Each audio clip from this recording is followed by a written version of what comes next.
ابني بيقول كلمات كتير، بس لما اطلب منه يحكي لي حصل ايه في الحضانة يدوخني، يقول كلمتين ملهمش علاقة ويسكت. هل ده طبيعي؟ مهم اننا نفرق بين ان الطفل بيعرف يتكلم وبين انه بيعرف يوصل فكرة او يحكي قصة.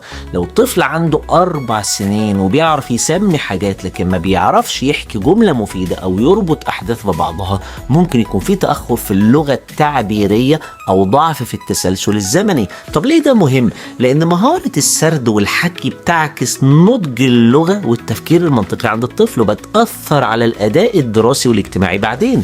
النصيحة العملية هي أن نسأل الطفل أسئلة بسيطة: مين كان في الحضانة؟ لعبت بإيه؟ ونساعده يكمل الجمل: النهاردة لعبت فيه كذا أو مع كذا. لو في صعوبة واضحة ومستمرة يبقى الطفل يستحق تقييم لغوي شامل. أنا دكتور يوسف، استشاري طب الأطفال، وبكرة إن شاء الله هنجاوب على سؤال غريب ولكنه مهم: ليه ابني ما بيحبش يقعد على الأرض؟